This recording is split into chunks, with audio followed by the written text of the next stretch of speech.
Salom do'stlar, bu Kinemetr kanali va men uning boshlovchisi Sarvar. Men ham xuddi siz qatori kino ixlosmandiman va bu kanal orqali hech qanday professionallikka da'vo qilmayman. Kino bo'yicha hech qayerda tahsil olmaganman va hech qanday ma'lumotim ham yo'q. Ammo juda kuchli ishtiyoq va qiziqishim bor. Shunday ekan, yosh havaskorni qo'llab-quvvatlash uchun kanalga a'zo bo'ling. Qo'ng'iroqcha tugmasini bosing va izohlarda o'z fikringizni qoldiring. Men esa sizga hozir Chorshanbagul haqida batafsil gapirib beraman. Wednesday. Bugun siz bilan Netflix tomonidan ishlab chiqarilgan Wednesday serialining ikkinchi mavsumi haqida gaplashamiz. Xo'sh, o'zi ikkinchi mavsum kutilmalarni qanchalik oqladi? Birinchi mavsumdek muxlislar qalbidan joy ola oldimi? O'zi birinchi mavsum qanday qilib muxlislar tomonidan ijobiy qabul qilingan edi? Avval shu savolga javob berib ketaman. Avvalo, serial nomi nega aynan Wednesday? Ha, bu qahramonning ismi, lekin nega ismi aynan shunday qo'yilgan? Gap shundaki, ingliz she'riyatida Wednesday's child is full of woe, ya'ni chorshanba kuni tug'ilgan bolalar g'am-g'ussaga to'la degan mashhur jumla bor. O'zi umuman nomni Netflix o'ylab topmagan. Adamslar oilasi ilk bor 1938-yilda amerikalik rassom Charles Adams tomonidan The New Yorker jurnalida qora hazilga boy karikatura orqali yaratilgan. Shundan keyin oila haqida 10 dan ortiq serial, animatsion film va sitkomlar yaratildi. Va nihoyat 2022-yil noyabr oyida Netflix Adamslar oilasining eng g'alati vakilasi Wednesday Adams haqida serial premyerasini namoyish qildi. Voqealar Wednesday Adamsning oddiy maktabda ukasini xafa qilgan bezorilarni basseynda cho'milib turgan paytda ularning ustiga piranha tashlab yuborish bilan boshlanadi. Shundan so'ng ota-onasi uni g'aroyib bolalar uchun mo'ljallangan Nevermore akademiyasiga yuboradi. Bu maktabga yuborishlariga sabab uning piranyalar bilan qilgan bezorligi emas, aynan Nevermore'dagi qolgan bolalar singari Wednesdayning ham g'ayritabiiy qobiliyatga, ya'ni visions, kelajak va o'tmishdagi voqealarni ko'ra olishga ega ekani sabab bo'ladi. U yerda yangi do'stlar va dushmanlar orttiradi. Uning xonadoshi quvnoq bo'ri qiz Enid, sirli o'quvchi Javier, shaharda yashovchi yigit Tyler, raqibi esa Siren qiz Bianca bo'ladi. Maktab yaqinida noma'lum bir maxluq Hyde odamlarni o'ldira boshlaydi. Wednesday o'zida g'ayritabiiy ko'rish qobiliyati orqali qotilliklarni tergov qilishga kirishadi. Keyinchalik ma'lum bo'lishicha, aslida Hyde bu Tyler edi. Uni yashirincha maktab o'quvchisi Merlin Thornhill boshqarib kelgan. Ularning rejasi qadimiy dushman Joseph Craigstonni tiriltirib, Nevermore'ni yo'q qilish edi. So'nggi jangda Thornhill Craigstonni tiriltiradi va Wednesdayni yaralab qo'yadi. Lekin ajdodi Godi Adams ruhi unga kuch beradi. Do'stlari yordamida Wednesday Craigstonni mag'lub etadi va Thornhillni to'xtatadi. Unchalik chuqur bo'lmagan sujet. Netflixga esa aynan shu kerak. U hech qachon HBO, BBC yoki Apple TV kabi falsafiy chuqur mavzularni ko'tarib chiquvchi studiya bo'lmagan. Netflix doim katta miqdordagi masshtab uchun mahsulot taqdim etadi. Buning uchun esa sujet murakkab bo'lmagan, ammo qiziqarli va to'g'ri tuzilishi kerak. Bir jihatga e'tibor berish kerak. Netflix har qanday mashhur seriallarga doim detektiv hikoya chizig'ini qo'shib qo'yadi. Netflixning asosiy strategiyalaridan biri tomoshabinlarni uzoq muddat ushlab turish. Buning uchun ular har bir mashhur serialga detektiv yoki sirli hikoya chizig'ini qo'shadi. Masalan, Stranger Things, You, Riverdale, Dark va Wednesday. Oddiy drama yoki fantastika tomoshabinni bir necha qism davomida qiziqtirishi mumkin, lekin kim qotil, nima bo'lyapti, buning ortida kim turibdi kabi jumboqlar tomoshabinni majburan keyingi epizodga olib o'tadi. Umuman Wednesdayni ko'plab tomoshabin va mutaxassislar fikriga ko'ra Harry Potter va Sherlock seriallarining qorishmasi deb ham aytish mumkin. Bunda qisman jon bor. Nevermore ham xuddi Hogwarts singari alohida olam va unda g'ayritabiiy qobiliyatga ega bolalar tahsil oladi. Wednesday esa qotillik ortidan izlanishga tushgan kichik detektivdek harakat qiladi serial davomida. Dunyo bo'ylab bu darajada tez va ulkan mashhurlikka erishishining asosiy sababi Jenna Orteganing asosiy qahramon sifatida tanlangani va rolni fantastik darajada zo'r ijro etganidir. U rol uchun skripka, qilichbozlik va balet darslariga qatnagan. Serial davomida umuman ko'z pirpiratmagani, g'alati xarakteri va o'sha ijtimoiy tarmoqlarda portlagan trendga sabab bo'luvchi raqs asosiy muvaffaqiyat kaliti bo'ldi. Darvoqe, raqs original musiqa bilan emas, Lady Gaganing Bloody Mary qo'shig'i bilan ajoyib ximiya hosil qilgan holda trendga aylandi. Lady Gaga mavzusiga keyinroq yana qaytamiz. Bundan tashqari rejissor sifatida aynan Tim Burton tanlangani ham juda to'g'ri bo'lgan. Burton aynan qorong'u, sirlik va gotik uslub birlashmasi bilan o'zgacha olam yaratadi. Bunga Wednesday ideal misol bo'la oladi yana bir bor. Bundan tashqari narsa ham serialning qiziqarli chiqishini asosiy jihatlardan biri bo'ldi.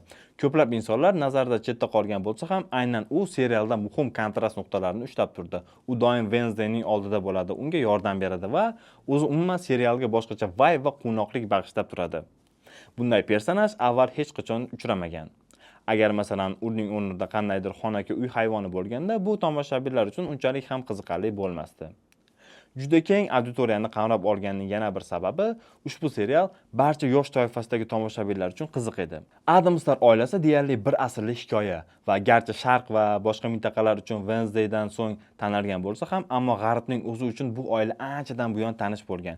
Yoshi katta avlod uchun bu serial tom ma'nodagi nostalgiya edi. Yosh avlod uchun esa maktabdagi sarguzashtlar doimo qiziqarli mavzu bo'lib kelgan. Umuman yosh avlod aynan Wednesday obrazida o'zini ko'rdi. Tim qora rangdagi ikkiga ayrilgan soch, sovuq nigoh va introvert xarakter. Yoshlar aynan Wednesdayda ko'ra olishdi. Kamchilik deb o'ylagan xislatlardan aksincha kuch sifatida foydalanish kerakligini. Chorshanba kuni ko'plab yosh tomoshabinlar uchun aykon darajasiga aylandi. Endi muvaffaqiyatga raqamlar orqali nazar tashlab ko'ramiz. Dastlabki 91 kunlik hisoblash asosida serial 1,718,800,000 soat tomosha qilingan. Bu ingliz tilidagi seriallar orasida eng katta ko'rsatkich. Wednesday 2022-yil oxirida Netflixga 10 milliondan ortiq yangi obunachi qo'shishga yordam berdi.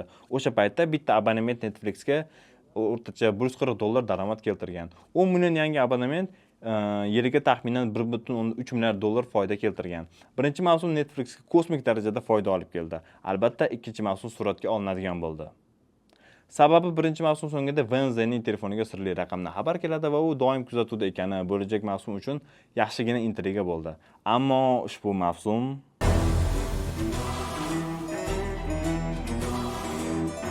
uzoq kutilmalardan so'ng 3 yildan keyin Wednesday seriali yangi mavsum bilan qaytdi. Ta'til paytida detektivlik sarguzashtlardan so'ng Wednesday Nevermore akademiyasiga qaytdi. Endi u avvalgidek shubhali va yakkalanib qolgan qiz emas, balki maktab yulduziga aylangan. Unga havas qiluvchilar, hatto fanatlari ham paydo bo'ladi. Mavsum davomida syujet bir nechta yo'nalishlarga bo'linadi. Asosiy e'tibor Adamslar oilasining qorong'u sirlariga qaratilgan. Wednesdayning onasi Mortika bilan bo'lgan sovuq munosabatlari asta-sekin yumshab, ular o'rtasida ishonch paydo bo'la boshlaydi. Shu bilan birga Wednesdayning ukasi Pugsley ham Nevermore'ga qabul qilinadi va o'ziga g'aroyib do'st topadi. Slurp ismli zombi. Shu orada Tyler ruhiy kasalxonadan qochib ketadi. Biroq eng kutilmagan burilish shuki, ikkinchi Hyde ham paydo bo'ladi va u Tylerning onasi Frankozi bo'lib chiqadi. Isaac Knight, ya'ni Slurp aslida Frankozining ukasi ekani ochiladi. Isaac uzoq yillar tirik o'lik bo'lib yashab kelgan va odamlar miyasidan oziqlanib tanasini tiklab borgan. Lekin u o'z kuchini emas, balki opasini Frankozini qayta kuchaytirib, uni to'liq Hyde holatiga qaytarishni maqsad qilgan. Adamslarning o'tmishidan ham dahshatli sir ochiladi. Mortika va Gomez talabalik davrida Isaacni halok etishgan. Chunki o'sha paytda Gomez va Isaac do'st bo'lishgan, ammo Isaac uning kuchidan foydalanish uchun uni aldagan. Bu xiyonat fosh bo'lgach, Mortika va Gomez uni ko'mib yuborishga majbur bo'lishgan. Eng katta surpriz esa Sing, ya'ni narsa bilan bog'liq bo'ladi. U aslida Isaacning kesirgan qo'l ekani ayon bo'ladi. Shu sababli final jangida ham aynan Sing hal qiluvchi rol o'ynaydi. U Isaacni to'xtatib, Wednesdayga yordam beradi. Yakunda Isaac Pugsleydan foydalanib, Frankozini yana to'liq Hyde kuchiga qaytarishga urinadi. Ammo bu rejalar amalga oshmaydi. Tyler va onasi o'rtasida fojiali to'qnashuv bo'lib o'tadi. Sing esa Isaacni butunlay mag'lub qiladi.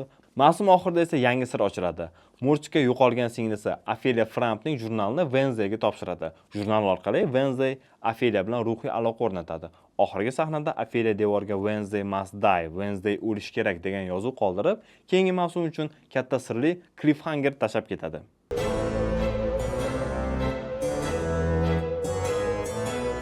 Ikkinchi mavsum albatta ko'plab muxlislarga mamnun bo'lmagan bo'lishi mumkin. Sababi syujet sarguzasht detektivdan psixologik thrillerga o'zgargan. Sababi bu Netflix tomonidan uzoq yillik loyiha sifatida ko'rilyapti. Biz bunda hikoya yakunidagi 3-mavsumga tashlab ketilgan intriga orqali guvoh bo'ldik. Endi bir nechta yo'nalishda hikoya chiziqlari mavjud. Jumladan Wednesdayning onasi Mortika, u yashirgan sirlar va qizi bilan bo'lgan ziddiyatlar sabab hikoyaning markaziy obyektlaridan biriga aylanadi. Ukasi Pugsley Isaacni zombidan odam qiyofasiga qaytaruvchi muhim obyekt bo'lib xizmat qildi.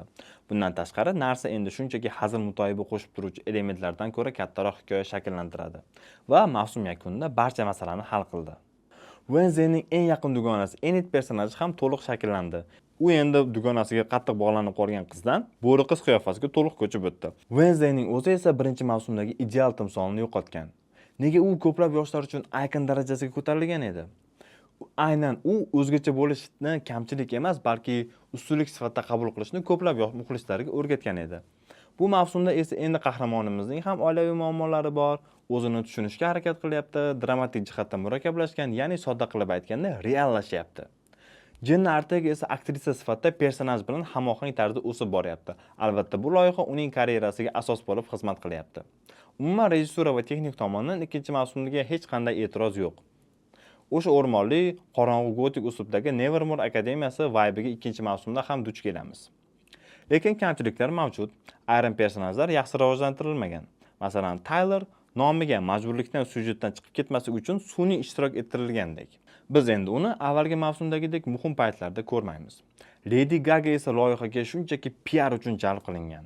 2 daqiqalik epizodda ekranda namoyon bo'ldi.